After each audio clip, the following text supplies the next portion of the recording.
रोज़नामा खबरें के social media platform पर आपका स्वागत है। नाज़रीन, दिल्ली असेंबली इंतख़ाबात की तारीख़ धीरे-धीरे करीब आ रही है। चंद दिन बाकी रह गए हैं जब इसके बाद ये पता चल जाएगा कि दिल्ली की जनता किसके सर पर फ़तह का ताज रखने वाली है। इस दौरान कई दिलचस्प सर्वे आए हैं, वो सर्वे चौंकाने वाले हैं, वो आम आदमी पार्टी के लिए भी चौंका रहे हैं। उसमें बीजेपी के लिए भी कुछ आशाओं और उम्मीदों की बातें कही गई हैं।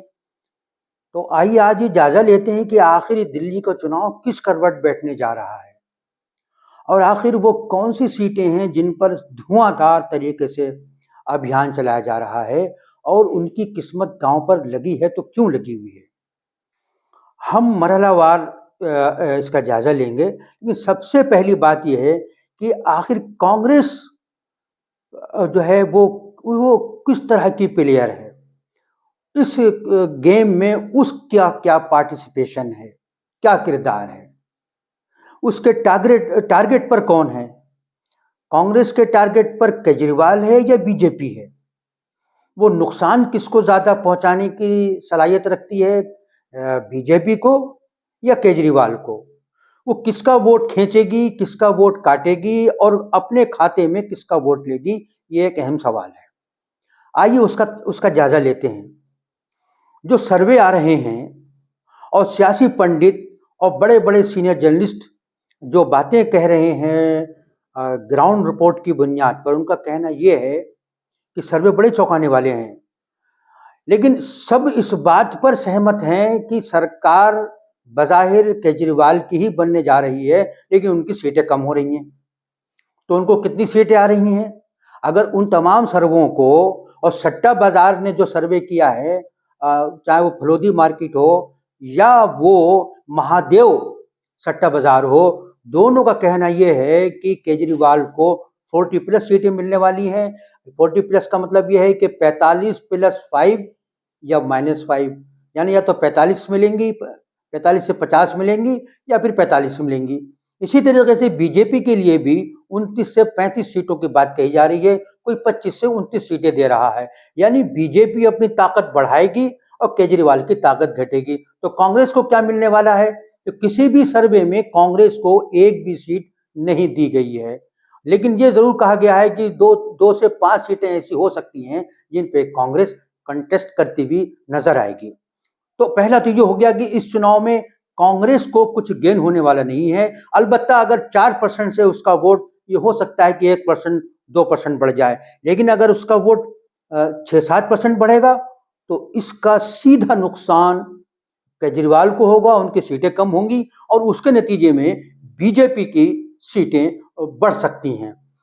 बल्कि जो इस वक्त उसके पास 7-8 सीटें हैं, वो बढ़ के अगर 25 से 30 हो जाएं तो ये बहुत बड़ा चमत्कार होगा। उसकी वजह ये मानी जाती है कि एक एंटी कंबेंसी है जो केजरीवाल के खिलाफ चल रही है, यानी उनकी बातों से, उनके कार्यकलापों से लोग नाराज दिखाई देते हैं, खासतौर से मध्यम वर्ग। लेकिन जो झुग्गी झोपड़ी का जो वोटर है, जो गरीब तबके का वोटर है, वो केजरीवाल के साथ आज भी पूरी तरीके से चिमटा हुआ है, उनको पकड़े हुए है, वो उन्हें छोड़ने को तैयार नहीं है, ये सर्वे कहते हैं। इसके अलावा बीजेपी के बारे में कहा गया है कि बीजेपी के 54 सीटों को उसने टारगेट बनाया है जिन पे वो लड़ना चाहती है और जिन पे वो जीतते हुए दिखाई देना चाहती है। और हैरत की बात यह है कि उन 54 सीटों में ओखला और मुस्तफाबाद की भी सीटें हैं। यानी बीजेपी को ये उम्मीद है कि अगर यहाँ मुस्लिम उम्मीदवार तगड़े अंदाज में लड़ गए और इनके वोट बुरी तरीके से तकसीम हो गए तो बीजेपी का कैंडिडेट निकल सकता है, ये सर्वे कह रहे हैं। इसलिए कि दोनों जगहों पर एमआईएम का भी उम्मीदवार मुसलमान है, कांग्रेस का उम्मीदवार भी मुसलमान है, आम आदमी पार्टी का भी उम्मीदवार मुसलमान है और इसके अलावा कई सारे डमी उम्मीदवार भी खड़े हुए हैं जो 100, 200, 400, 500 वोट ले सकते हैं। इसके अलावा एक बड़ा इल्जाम जो केजरीवाल की टीम ने लगाया है वो ये है कि हर सीट पर 4 से 5,000 वोट काट दिए गए हैं और 4 से 5,000 वोट बढ़ा दिए गए हैं। केजरीवाल ने इलेक्शन कमीशन में भी इसकी शिकायत की थी और अब समझ लीजिए कि अगर किसी सीट पर 4 से 5,000 वोटों का फर्क पड़ जाए तो क्या नतीजे हो सकते हैं, क्योंकि असेंबली चुनाव में कुछ बहुत ज्यादा फर्क नहीं होता है। अब कांग्रेस क्या चाहती है, सवाल ये है। तो सर्वे में ये कहा गया है और सीनियर जर्नलिस्ट ये कह रहे हैं कि कांग्रेस का असल टारगेट है केजरीवाल की ताकत को कम करना और केजरीवाल की सीटों को घटाना और केजरीवाल को पॉलिटिकली कमजोर करना। अब उसकी वजह क्या है वो भी सुन लीजिए। उसकी वजह यह है कि इस चुनाव में इंडिया गठबंधन के जो दीगर घटक हैं वो केजरीवाल के साथ आ गए हैं। वो केजरीवाल के लिए चुनाव लड़ा रहे हैं, चाहे वो मुलायम सिंह हो, सॉरी, चाहे वो अखिलेश सिंह हो, चाहे वो ममता बनर्जी हो। और ममता बनर्जी की तरफ से शत्रुघ्न सिन्हा मैदान में आ रहे हैं, खुद अखिलेश यादव यहाँ आ चुके हैं और वो आने वाले हैं। तो इस तरह से जो बीजेपी के खिलाफ पार्टियां हैं वो कांग्रेस के खिलाफ भी हो गई हैं और वो केजरीवाल के साथ हैं और कांग्रेस का साथ नहीं देना चाह रही हैं।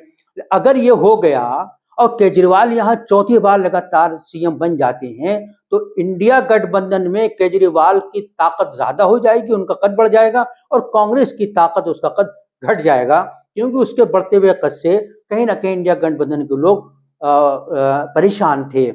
राहुल गांधी का जिस तरह कद बढ़ रहा था परेशान थे।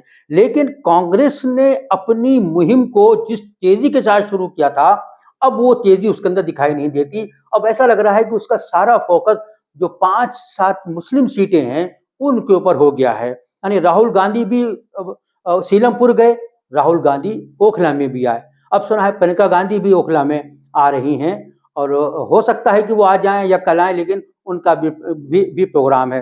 तो ओखला की सीट इस वक्त सबका अखाड़ा बन गई है, हर पार्टी यहाँ पूरी ताकत लगा रही है।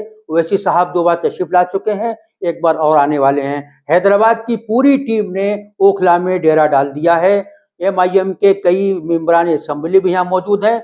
इम्तियाज जलील साहब को उसकी कमान दी गई है। यानी दिल्ली का कोई भी मोतबर आदमी एमआईएम की उस टीम में नहीं है जिसके हाथ में इलेक्शन की कमान है। ज्यादातर इसका चुनाव का पूरा खेल रियासती सदर जो है दिल्ली के वो कहीं नजर नहीं आ रहे हैं, पूरी कमान जो है वो हैदराबाद की टीम के हाथ में है। बहरहाल ये एक अलग बात थी। तो कांग्रेस का टारगेट क्या है? केजरीवाल को कमजोर करना। यानी कांग्रेस का टारगेट फिलहाल बीजेपी को कमजोर करने के बजाय केजरीवाल को ताकतवर नहीं देखना है, वो बीजेपी को टारगेट कम करते हैं। और राहुल गांधी का जहां तक सवाल है, राहुल गांधी की तकरीर जो हो रही है वो वही पुराना अंदाज है, उनके वही लगता है उनका स्पीच राइटर वही है जिसने लोकसभा में उनकी तकरीर लिखी थी, वही उसने महाराष्ट्र में वही अंदाज रखा।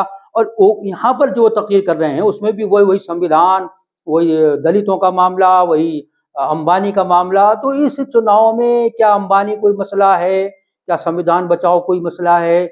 शायद लगता है कि नहीं है, बल्कि ये तो लोकल इश्यूज होते हैं जिन पर चुनाव लड़ा जाता है। कांग्रेस ने कोई उन इश्यूज को नहीं छेड़ा है। हैरत की बात यह है कि कांग्रेस भी वही सवाल उठा रही है जो सवाल बीजेपी ने उठाए हैं। यानी उनके शीश महल, केजरीवाल के शीश महल की बात होती है, शराब घोटाले की बात होती है और उन दोनों में केजरीवाल को करप्ट साबित करने की कोशिश की जाती है। यानी कांग्रेस जो है वो केजरीवाल को ज्यादा टारगेट कर रही है, वो बीजेपी को टारगेट कम कर रही है, बीजेपी के कैंडिडेट को निशाना कम बना रही है। तो इसका मतलब ये है कि उसका जो मिशन है वो ये है कि केजरीवाल कमजोर हो जाए, बीजेपी भले ही उसके नतीजे में ताकतवर हो जाए, वो उसको उसकी परवाह वो नहीं कर रहे हैं। तो हैरत की बात यह है कि जो लोकसभा में तमाम पार्टियां एक साथ थी वो इस मामले में सब ताश के पत्तों की तरह बिखर गई हैं। क्या कांग्रेस अपने मकसद में कामयाब होगी? क्या कांग्रेस का वोट शेयर बढ़ेगा? क्या कांग्रेस की वजह से बीजेपी को सीटें ज्यादा मिलने जा रही हैं? क्या कांग्रेस की लीडरशिप को इस बात का एहसास नहीं है कि अगर दिल्ली जो है वो बीजेपी के हाथ में आ गई तो फिर उनकी जमीन भी कहीं ना कहीं कमजोर होगी? क्या केजरीवाल को कमजोर करने के साथ, केजरीवाल के साथ रिजर्वेशन है, केजरीवाल की बहुत सारी चीजें ऐसी हैं जो ना हमें पसंद है ना मुसलमानों को पसंद है। और केजरीवाल के बारे में शिकायत है, शिकायत जायज है कि उनकी सरकार ने मुसलमानों के ताल्लुक से जो रवैया अपनाया है वो रवैया बहुत ही ज्यादा मायूसकुन है। और वो एक तबका ऐसा है जो ये चाहता है कि उनके अंदर जो एरोगेंस आया है उस एरोगेंस को ठीक करने की जरूरत है। लेकिन उनके साथ सामने एक परेशानी ये है कि अगर वो केजरीवाल को चोट पहुंचाएंगे तो कहीं ना कहीं उसका फायदा इनडायरेक्ट वे में बीजेपी को हो जाएगा। तो जो मुस्लिम वोटर है वो शायद इतना सस्ता सौदा न करे कि वो अपने गुस्से के इजहार के तौर पर बीजेपी को कहीं ना कहीं कमजोर वो को मजबूत करने का बाइस बन जाए।